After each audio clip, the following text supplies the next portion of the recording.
Aloha everyone, what's going on my dudes? Welcome to another discussion video. For this video we're going to be talking about the player experience, how it can be improved and how we can potentially keep players around and excited to play RuneScape. With that said, let's jump right into the video. Let's go! Cats is the illest. What you talking about, Willis?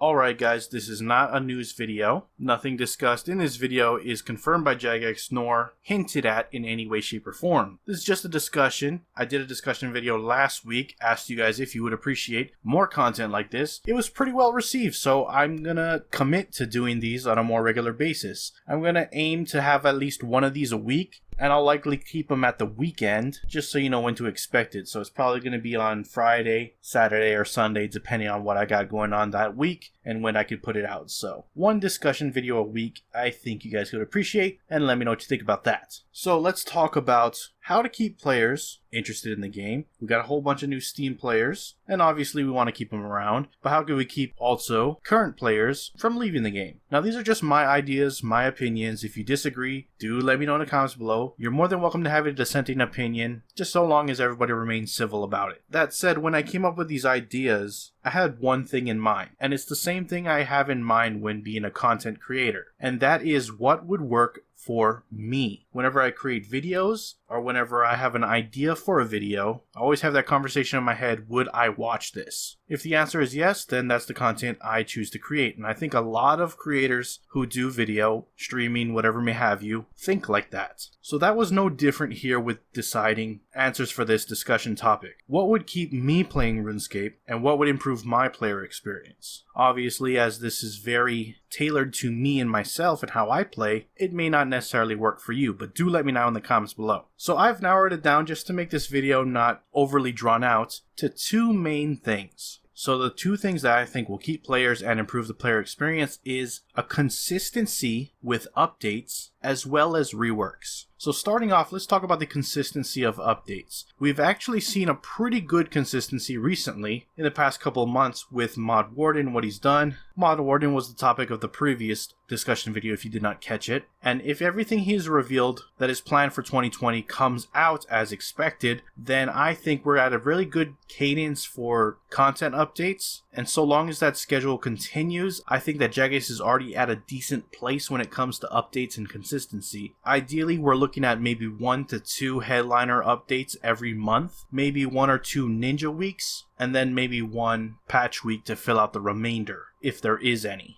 I think that's a perfect sweet spot for updates that'll keep people playing, because for me, I know a lot of people RuneScape is their only game they play. That's not the case with me, but RuneScape is the game that I do play the most actively. I probably play around 300, maybe a little more, maybe a little less days out of the year. So 300 or so days out of 365 is how often I log into the game, which is fairly active. For one reason or another, I might not log in for a day or two or maybe even a week, but for the most part, I do log in just about every single day. So I asked myself, for the games that I do not actively visit, what brings me back? And the answer almost always is new updates. Whenever the game comes out with something new and I hear about it, it reaches my airways or something, I'm always interested in checking it out. There are times where I just come back to a game simply just to come back and play it and re-experience it once again, but for the most part, the vast majority of the reasons why I come back is because I hear about something new that was added to the game. So that's why I think the main, or the first reason I brought up for this answer to this discussion topic is a consistency with updates. And as I said earlier, I do think Jagex is on the right path for delivering this portion of what I would call an effort for player retention. Now we're going to move on to the next thing, and that is reworks. This includes a number of things: skills, graphical reworks, other different miscellaneous content. Now to set this up, I want to say that Archaeology, in my opinion, is a very well done skill. I don't think that's a particularly unpopular opinion. I'm pretty sure a lot of you would agree with that sentiment. Reason why I think Archaeology is such a good skill is because of two main factors, really. One being there's always a sense of progression in the skill, and I think that's extremely important. It doesn't matter what you're doing in the skill, there's there's always something to shoot forward towards, whether it be completing a collection that you're currently working on, or unlocking the next dig site. Maybe you want to reach the next qualification, or solve a mystery, or maybe you're more into the rewards and there's a very particular relic you're after. There are layers and layers and layers of things for you to achieve and work towards, and I think that makes the skill very successful. The other thing, aside from progression, that I think makes Archaeology so well thought out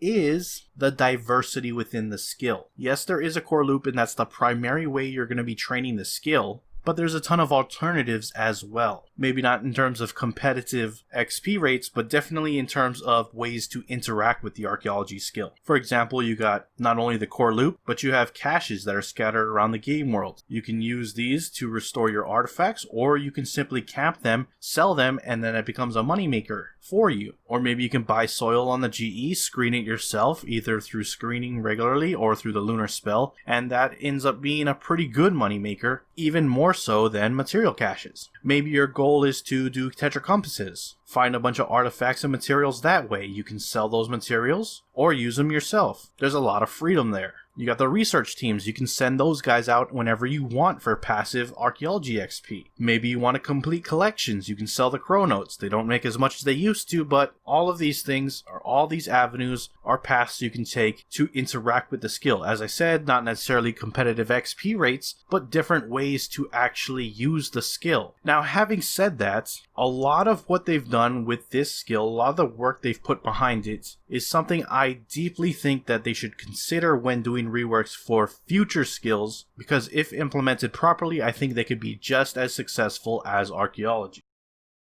The example I'm going to give is woodcutting and fletching. While I do think these need a rework, they're not necessarily that high on my list of rework. It's just an easy comparison for what I've previously already set up. And the reason why I chose both skills is because archaeology basically is a gathering and artisan skill, and I think this format works best with having both components. So looking at woodcutting, a quick core loop change that I would make simply would be to chop down the tree first so you fell it. You would visually see the tree on the ground, and you would then have to chop it there. It's likely in this process you'd be getting things like twigs, maybe branches, and then ultimately logs. Those could then be the materials needed to create bows. The bow process would probably be more complex than it is now. You'd probably have to utilize all your twigs, your branches, bowstrings, etc. to create those things. I'm not going to go into major detail as to how that's going to work, but I do want to bring forth an idea I have for another way to train this skill, which ties into another aspect of reworks. Personally, I think they should rework the Taibawanai cleanup minigame, and subsequently the whole Karamja area, and tie it into a rework for woodcutting and fletching. This will be an alternate way to train woodcutting outside of the core loop, but will also provide very useful things for players of all levels. So for example, the sticks that you can get from the Taibawanai cleanup, I would imagine you could possibly make a new type of arrow shaft, which introduces new types of arrows that rival the criminal bolts. You might be able to come across vines, which could be useful in crafting your bows. Vines could also be used to bundle up incense sticks to create incense torches that could improve the power of your incense sticks or add an additional benefit. Fletching, I'm not going to go into major detail. I imagine it'll work very similar to smithing in that it'll pump a lot of the materials out of the game, and it won't necessarily be a 1-to-1 ratio like it is now where one log creates one bow. But one thing I will say about fletching is I hope they integrate lower tier logs into higher tier bows. Because another thing I like about archaeology is when you're restoring artifacts, it doesn't matter if you're a high level archaeologist or a low level archaeologist, chances are you're probably using some of the same materials to restore your artifacts. Meaning the things that you used at the beginning of the skill are relevant towards the end of the skill. Same thing goes for rune, create elder rune. So I really like that concept. Maybe it's the case that different logs hold different properties, which is fairly true to real life. Maybe some logs are more pliable, some are more flexible than others. They could be used for a sight or a handle or whatever part you could think of on a bow. So all of those old materials will hold value. Having said that though,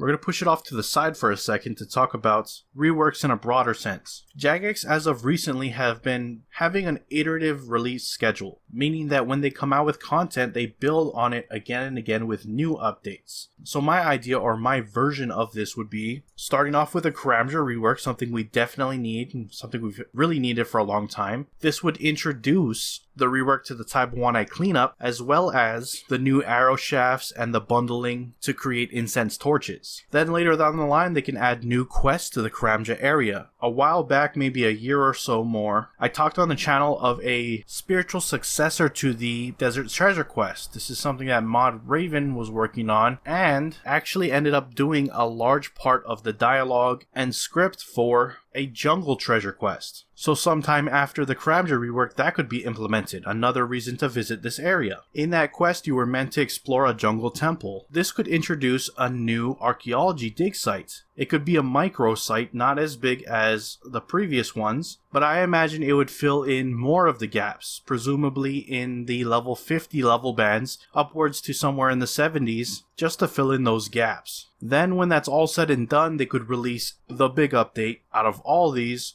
the woodcutting and fletching rework. So as I laid it out here, you could see how incrementally each update builds on the last. Similar to how we had with Anachronia, 120 farming, and Herblore with the Ranch Out of Time, etc., Desperate Measures, and then Orthan. So there you have it. That's the kind of thing that I personally think would keep players playing and keep them interested in the game and gives them something to continue to look forward to. Especially considering since it's iterative, there is a clear focus and you as a player understand where Jagex wants to take the game in the coming months up to a year. Anyways, guys, I'm going to wrap it up there. Let me know down in the comments below what you think of anything discussed in this video, any opinions you have on any of my suggestions. Love to hear them down in the comments below. I'm going to wrap it up there. So if you liked it, hit that like button. If you're not subscribed yet and you want to stay up to date on all things RuneScape related, then hit that subscribe button. Anyways, I appreciate you watching. I am out. Aloha.